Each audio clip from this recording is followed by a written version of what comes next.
Study IQ IAS, अब तैयारी हुई अफोर्डेबल। यदि मैं आपसे कहूं कि पूरे उत्तर भारत के अंदर फूड सिक्योरिटी खतरे में है तो क्या आप यकीन करेंगे? देखिए, उत्तर भारत की जो कृषि है वो गंगा के द्वारा लाए गए पानी पर और गंगा के द्वारा लाई गई उपजाऊ मिट्टी पर निर्भर करती है। गंगा का सोर्स है गंगोत्री ग्लेशियर और गंगोत्री ग्लेशियर पार्ट है हमारे हिमालयन इकोसिस्टम का। अगर हिमालयन इकोसिस्टम एक जोखिम से गुजर रहा है तो इसका मतलब पूरे उत्तर भारत में एक वाटर इनसिक्योरिटी और फूड इनसिक्योरिटी का दौर तो आने वाला है ही। साथ में जो नेचुरल डिजास्टर हमें लगातार देखने के लिए मिल रहे हैं, आपने हाल ही में उत्तराखंड और हिमाचल प्रदेश से ना जाने कितने न्यूज़ सुने होंगे, इसकी वजह से हजारों लोगों की जान भी खतरे में है। तो आइए आज हिमालयन रीजन के ऊपर एक केस स्टडी पर बात करते हैं, जहां पर हम एक जो चार धाम प्रोजेक्ट है इस पर बात करेंगे और देखेंगे कि किस तरीके से जो एडमिनिस्ट्रेटिव मशीनरी है उनके द्वारा रूल्स को बाईपास किया जा रहा है।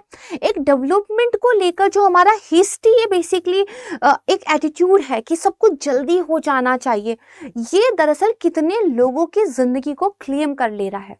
यहाँ पर आप देखिए, दरअसल सबसे पहले बताया गया कि 15 मिलियन पीपल लोग जो हैं वो एक सीवियर फ्लड के रिस्क में है, क्योंकि अगर ग्लेशियर्स मेल्ट होंगे तो बहुत सारा पानी जो ग्लेशियर लेक्स होते हैं वहां पर इकट्ठा होगा, नेचुरल बाउंड्रीज उनको रोक नहीं पाएगी, तो ग्लेशियर लेक आउटबर्स्ट जैसे नेचुरल डिजास्टर हमें देखने के लिए मिलेंगे और नीचे रहने वाले जो लोग हैं उनको फिर बाढ़ से कोई बचा नहीं सकता है। इसके अलावा यहाँ पे देखिए कि इंडियन ग्लेशियर्स का जो लॉस हो रहा है उसकी वजह से हिमाचल प्रदेश के अंदर वाटर इनसिक्योरिटी अभी से दिखाई देने लगी है। और यहाँ पे एक डाटा ये बताता है कि 2100 तक हमारे जो हिमालय के जो ग्लेशियर्स हैं वो 75% तक अपना आइस लॉस कर देंगे। तो ये जो आइस धीरे धीरे मेल्ट होकर हमारी नदियों में एक सदा नीरा जल के रूप में बहता है, 75% अगर ये लॉस हो जाएगा तो पूरा पानी बाढ़ के रूप में एक साथ आ जाएगा और उसके बाद पानी का कोई सोर्स नहीं बचेगा। आखिर हिमालय इस कंडीशन में पहुंच कैसे गया?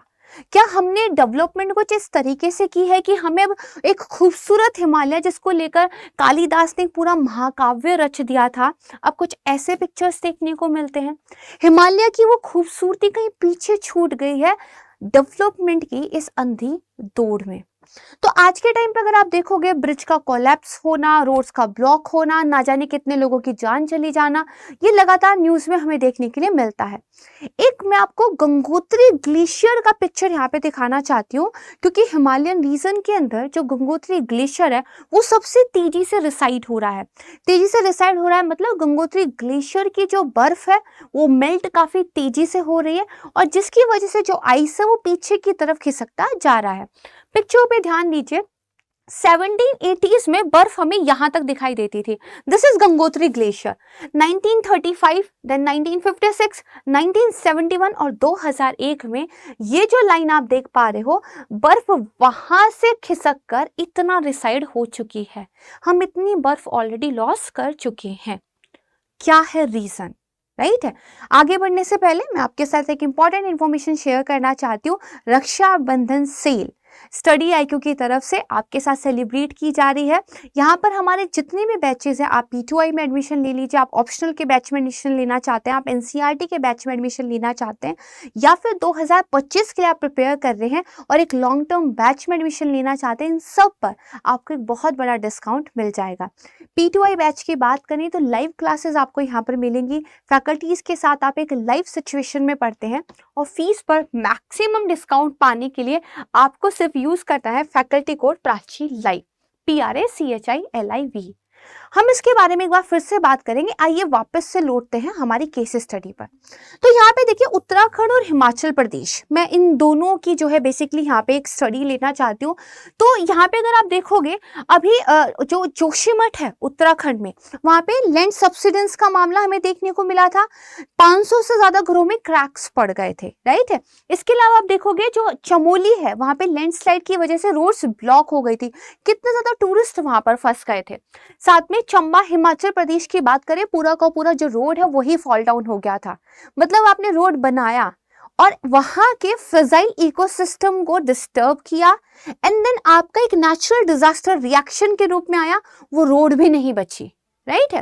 देन यहाँ पे आप देखेंगे चार धाम प्लेसेस पर लगातार आपको एक्सीडेंट होने की खबरें दिखाई देती है, और साथ में जो ऑल वेदर रोड्स हैं वहां पर भी ना जाने कितनी डेथ्स की रिपोर्ट हमें लगातार देखने को मिलती है। तो हम एक प्रोजेक्ट को लेकर स्पेसिफिकली बात करेंगे जिससे आपको एक ओवरऑल आइडिया यहाँ पर मिल जाएगा। प्रोजेक्ट हमारा है चार धाम महामार्ग विकास परियोजना। बड़ा एंथुसियास्टिक जो है ये प्रोजेक्ट सरकार का माना जा रहा था। 2016 में इसको इम्प्लीमेंट किया गया था, और बेसिकली यहाँ पर करीब 900 किलोमीटर का एक मैसिव इंफ्रास्ट्रक्चर क्रिएट करने की योजना जो है सरकार की थी। यानी कि 900 किलोमीटर की जो वाइड रोड्स है वो सरकार की तरफ से यहाँ बनाई गई। खासकर आपको ये गढ़वाल रीजन और कुमाऊं जो उत्तराखंड के अंदर उसके छोटे से स्ट्रेच में देखने के लिए मिल जाएगा। तो जो हमारे चार धाम तीर्थ स्थल है, कहा गया था यहाँ पर जो व्हीकुलर एक बेसिकली आप कह सकते हैं ट्रैफिक देखने के लिए मिलता है उसको कम करना, रोड पर प्रेशर कम हो और जो व्हीकल्स की स्पीड हो वो बढ़े, इसलिए इस हाईवे प्रोजेक्ट को डिजाइन किया गया था, ऐसा सरकार का कहना था। सरकार का कहना था कि ज्यादा से ज्यादा तीर्थयात्री जो है हमारे तीर्थ स्थल को विजिट करना चाहते हैं तो हम इसको फैसिलिटेट करेंगे। विजन बहुत अच्छा था, विजन में कोई प्रॉब्लम नहीं थी। प्रॉब्लम है इस प्रोजेक्ट के इम्प्लीमेंटेशन में। अब देखिए 100 किलोमीटर से ज्यादा बड़ी अगर आप रोड बना रहे हैं तो इट इज मैंडेटरी कि आपको इसका एक इन्वायरमेंटल इम्पैक्ट असेसमेंट करना पड़ेगा, यानी कि पर्यावरण पर उसका क्या प्रभाव पड़ने वाला है इसकी डिटेल्ड स्टडी आपको करनी पड़ेगी, एंड उस स्टडी के अकॉर्डिंगली आपको अपना प्रोजेक्ट मॉडिफाई करना पड़ेगा। पब्लिक ओपिनियन का भी इसमें ध्यान रखा जाता है, तब जाके डेवलपमेंट स्टार्ट होगी। लेकिन क्या किया गया ये कि प्रोजेक्ट को कुछ 53 स्मॉल प्रोजेक्ट्स के अंदर तोड़ दिया गया। ये एक प्रोजेक्ट न बनाकर 53 स्मॉल प्रोजेक्ट्स बना दिए गए। किसी एक भी प्रोजेक्ट में रोड का लेंथ 100 किलोमीटर रखा ही नहीं गया। अब सब में 100 किलोमीटर से कम अगर लेंथ है तो एक का भी इन्वायरमेंटल इम्पैक्ट असेसमेंट नहीं किया गया। तो यहाँ पे पहला रूल बाईपास होता है। इसके अलावा अगर आप देखोगे तो एक हमारा भागीरथी इको सेंसिटिव जोन है। ये इकलौती ऐसी जगह है जहाँ पे गंगा का एक नेचुरल फ्लो हमें देखने के लिए मिलता है। तो इस वजह से 2012 में सरकार की तरफ से इसको एक इको सेंसिटिव जोन के रूप में डिक्लेयर किया गया था। एनवायरमेंट प्रोटेक्शन एक्ट 1986 के तहत जो पावर्स गवर्नमेंट के पास थी उनका यूज करते हुए, ठीक है। यानी कि ये इको सेंसिटिव जोन है ऐसा सरकार मानती है, ठीक है। तो अब इसको प्रोटेक्ट करने की जिम्मेदारी भी सरकार की होनी चाहिए। लेकिन यहाँ पर भी ये जो 100 किलोमीटर की रोड का एक प्रोजेक्ट है वो सरकार की तरफ से इस बड़े प्रोजेक्ट के पार्ट के रूप में इंप्लीमेंट किया जा रहा है। अब देखिए इस प्रोजेक्ट के लिए जो हमारा जोनल मास्टर प्लान होता है इसका बेसिकली अप्रूवल मिलना जरूरी होता है, और साथ में डिटेल्ड EIA तो होना ही था क्योंकि ये इको सेंसिटिव जोन है। बहुत ही जल्दबाजी में जोनल मास्टर प्लान की अप्रूवल दे दी गई और EIA तो कराया ही नहीं गया। Why? Right, this is a question. अब यहाँ पे देखिए ये चार धाम महामार्ग विकास परियोजना को फैसिलिटेट हम जल्दी से कर सके, सारे अप्रूवल्स ठीक है फटाफट जो है यहाँ पर दे दी गई, और इसकी वजह से इस प्रोजेक्ट ने क्लेम किए मिलियंस ऑफ ट्री, हजारों एकड़ का फॉरेस्ट लैंड और हजारों लोगों और जानवरों की जान। क्योंकि अब इको सेंसिटिव आपने जो जोन है वहां पे छेड़खानी की है तो फिर आपको नेचुरल डिजास्टर्स देखने के लिए मिले हैं। अब कुछ क्वेश्चंस बनते हैं, मैं पूछना चाहती हूँ और मुझे उम्मीद है कि आप भी पूछना चाहते होंगे। सबसे पहला क्वेश्चन तो ये बनता है, देखिए रोड एंड ट्रांसपोर्ट मिनिस्ट्री के द्वारा अपनी खुद की नोटिफिकेशन में, ध्यान से सुनिएगा, रोड एंड ट्रांसपोर्ट मिनिस्ट्री के द्वारा अपनी खुद की नोटिफिकेशन में ये बताया गया था कि भाई जो वाइड रोड्स होते हैं वो हिमालयन जो बेसिकली एक इकोसिस्टम है वहां के लिए एप्रोप्रिएट नहीं है। हमें बेसिकली वहां पर जो डेवलपमेंट करना है वो इस तरीके का करना है कि जो फ्रेजाइल इकोसिस्टम है वो कम से कम डिस्टर्ब हो और रोड्स की विड्थ को हमें कम रखना है।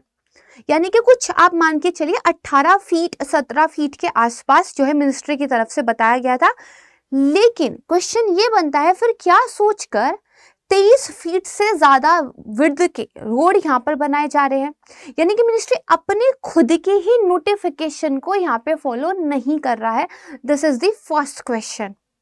राइट है। आपने खुद माना कि दरअसल जो हिमालयन रीजन है यहाँ पर आपको स्मॉल जो है रोड्स बनाने चाहिए, बट आपने खुद से इनमें चेंज कर दिया और आप जो है विड्थ वाले रोड बना रहे हो। आप ऐसे रोड बना रहे हो जो हिमालयन के बेसिकली रीजन में स्लोप्स को जो है बेसिकली क्रिएट करते हैं, और ये जो स्लोप्स हैं ये फिर माउंटेन्स को डिस्टर्ब करते हैं।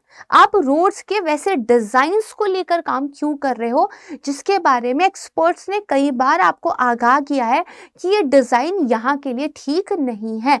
One size fits to all approach क्यों, राइट। दूसरा सवाल यहाँ पे ये बनता है कि दरअसल इतनी इंपॉर्टेंट रोड उसके लिए इतना फॉल्टी डिजाइन क्यों।